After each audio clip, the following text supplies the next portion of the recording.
Well, hello everybody. My name is Grant. This is the channel Proficiency Bonus. Today I'm going to be adding my proficiency bonus to character creation in Dungeons & Dragons 5th edition. My channel is called Proficiency Bonus because that's a mechanic in Dungeons & Dragons 5th edition, and that's something that I really enjoy doing.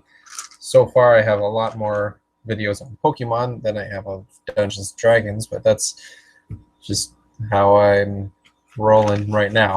I want to do a lot of D&D stuff and a lot of Pokemon stuff. It's just, I want to do a lot of things, you know. But yeah, I'm gonna be uploading my first D&D video entitled "How to Make a Character You Want to Play More." I'm going to be using this chart, or this roll table, made by A Fistful of Dice, which is a great channel if you're into D&D. I love watching their stuff, or his stuff, and then the Provokers and everything like that. They're great. Absolute Tabletop is fantastic as well. And the guys that work with that. But yeah, I'm going to be using this table because I like it. Now, in the player's handbook, the way things are set up is it says first choose your race. After you've chosen your race, choose your class. After you choose your class, choose your background. And that's how you make a character, it says. Well, I don't really think that's the best way to make a character, because I don't know why. I prefer this method. Whenever I make a character that from scratch, I always start with the background first. And I'm going to be making a character. I have something in mind. So I'm actually only going to be rolling the background and his ideals, traits, bonds, and flaws. But I have a pretty cool idea in mind for what I want him to be like. So the reason that I like to roll instead of choosing is it provides a randomness to it that if I were picking and choosing, I'd be like, oh, that doesn't really go together. Now, obviously, I would make things that like contradict each other. I wouldn't have those together. Like, if his ideal says that, or if his bond is that he needs to help others and he needs to go out into the world and stuff, but his flaw is that he's afraid to venture out. Well, I guess that could actually work pretty well. That would be an interesting story. But things that are like vastly like these two wouldn't work together, I'd change that. But another reason that I like to make the rolls random is that it makes my choices easier later. So I'm gonna roll a d20 here, because it says to roll a d20 for your background. So I've got my yellow d20 here. It's my favorite one. It's my trusty d20. I'm gonna roll it and try to not let the cat get it. And I've rolled an 8. A folk hero. Very interesting. All right, so I'm going to minimize this now and get all trippy with the screen share. And I'm going to open up this character sheet here.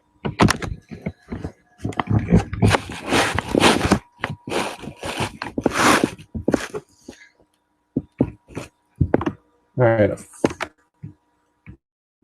folk hero is found on page 131 of the player's handbook.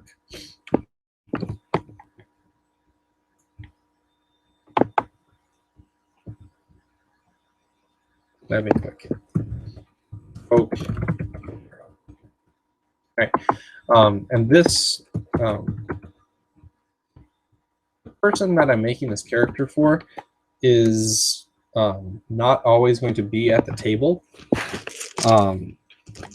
But this campaign that I'm starting, I want to be able to run whether he's at the table or not.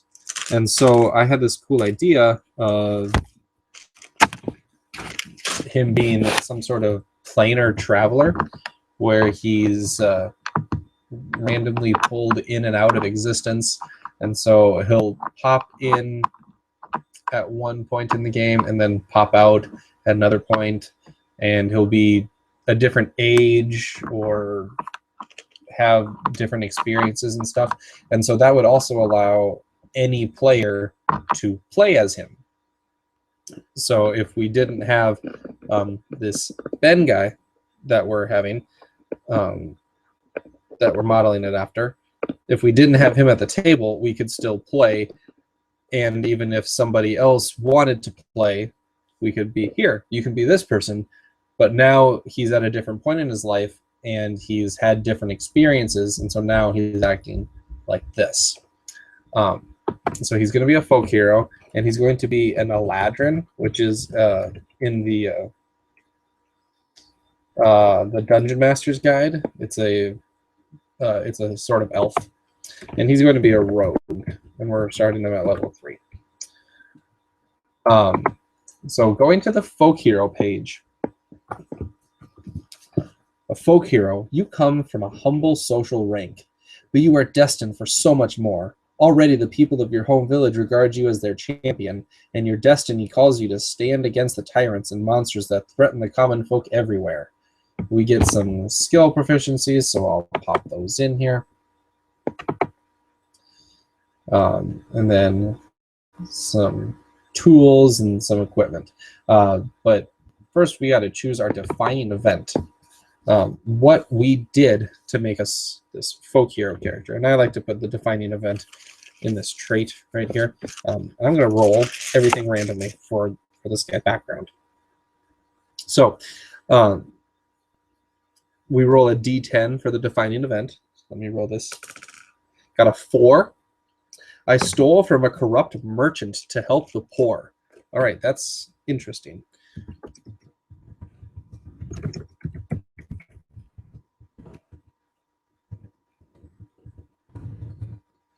Merchant to help. Now, immediately, I thought of that he stole something to help the poor, but he stole this one thing that enabled his village to become not as poor or to get them out of a tight spot. But then he also had this, he may have stolen a cursed item that made him this planar traveler, this thing that ripped him out of space and time. So he never knows when he's going to be in one place or in another time or something. Kind of like the book and movie The Time Traveler's Wife, where the guy will be in one time and one place, and then without warning he'll be gone. That mechanic also fits if this traveling party is in a dungeon and they were about to fight something, and then we had to end for the night, and then the next time we met, this character couldn't come. They would turn around and he'd be gone, and they would be used to that because he's popping in and out and without warning. So I kind of like the idea that he stole from a corrupt merchant to help the poor, and one of the things that he stole was this cursed item that pulled him out of existence. We also choose a personality trait.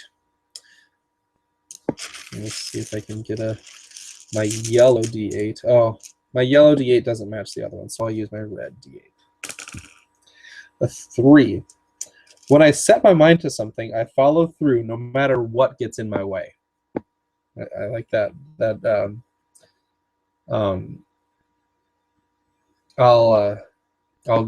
When we go over to the stats, I'm going to be using this as to help me choose some of my stats. Set my mind to something. I never give up. No matter what stands in my way. Ideals.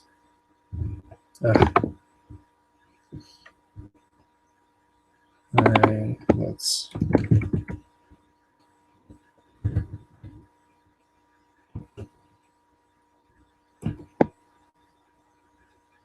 trying to make this all fit.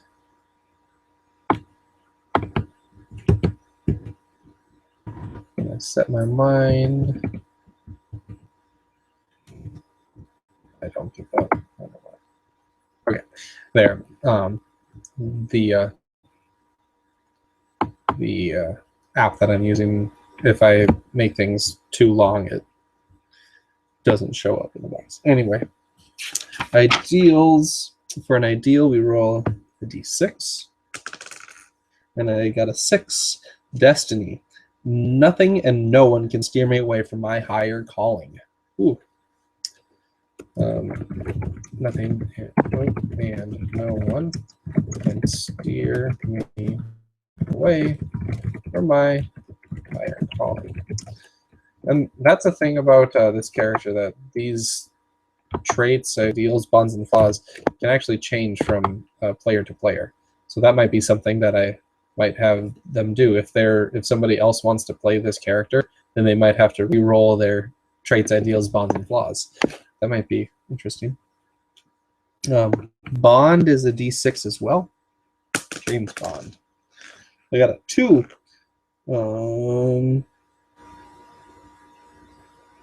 I don't really like this one. I worked the land, I love the land, and I will protect the land. That's kind of So I'm going to reroll again. If it's a 2, I'll keep it. But, sometimes you just don't like one of the rolls, and that's fine. Just reroll again. I mean, this isn't... You're not getting graded on this. It's not cheating. It's just you want to make a cool character, right? I got a 4 that time. My tools are symbols of my past life, and I carry them so that I will never forget my roots. So that's maybe like maybe his magic item, that he's still holding on to it, even though it kind of messed up a lot. Maybe he's afraid of what will happen if he leaves it alone or puts it away. And my tools remind me of my past life.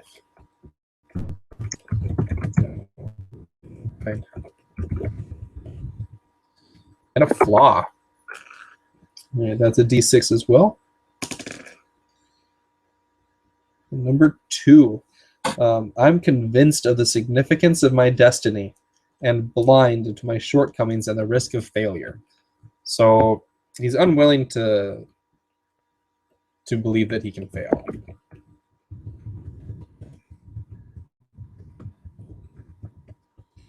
Which will be really fun, especially if somebody is playing them as this person, because then he's not going to think twice about running into a place that could possibly be trapped, because he's going to succeed anyway in his mind. So, yeah. So there we have his background, we have his personality trait, his ideals, his bonds, and his flaws. And my personal favorite way of doing stats is to do standard array, which is 1, 8, 10, 12, a 13, 14, and a 15. I just put them in the hit point box just because it makes them big numbers, and it won't. Because an Eladrin is a type of elf. An elf will get +2 dexterity automatically, and an Eladrin gets +1 intelligence. The reason that I chose an Eladrin is once per day, or once per rest, they're able to cast the Misty Step spell on themselves, which lets them teleport, which is really cool for this planar traveler. It gives them an ability to do their planar traveling in game, and being able to teleport while also being a rogue, and he's going to be an assassin rogue, is going to be killer. He's in front of you, and then all of a sudden, boom, he's behind you, stabbing you in the back. Okay, so now I'm going to take a look at my personality traits, ideals, bonds, and flaws to fill in the stats. When I set my mind to something, I don't give up no matter what. Nothing and no one can steer me away from my higher calling. The bond doesn't really, I don't think I can see that really applying. And he's unwilling to believe that he can fail. To me, his ideal and his flaw make me want to put the lowest number, that 8, in his wisdom. Because he might be smart, but he just doesn't make the best choices, right? So yeah, that 8 has been used up, so we'll take that 8 away. And he's going to be using finesse weapons and ranged weapons, so we're going to want to put that 14 in his dexterity, and that 14 will increase to 16 because of his +2 as an elf. I want him to be pretty big of himself, so he's going to have pretty high charisma. Let's go with a 13 charisma. You know what? No, let's give him that 15 in his charisma. And so then his 13 can be an intelligence, and he'll get a +1, so that'll be a total of 14. So now we have the 10 and the 12, and I always like to have a Constitution modifier, so let's give it a 12, so we can get that modifier, and then that 10 will go into his strength. He's not particularly strong, he's just about average strength. Now he's an elf, and he's moving around, trying to think of a name here for this guy. I see him as black hair. So maybe more of like a river elf name. Real flowy letters, lots of L's and R's and S's, maybe an M. I'm going to look in the player's handbook for some inspiration.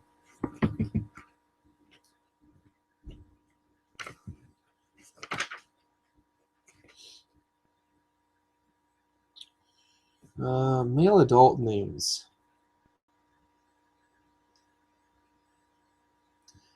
I'm liking the name Erevan. Erevan. Not Erevam. Erevan. Okay. Erevan, the Eladrin folk hero, who is a rogue. Where is your name? Erevan. Let it show up. There you go.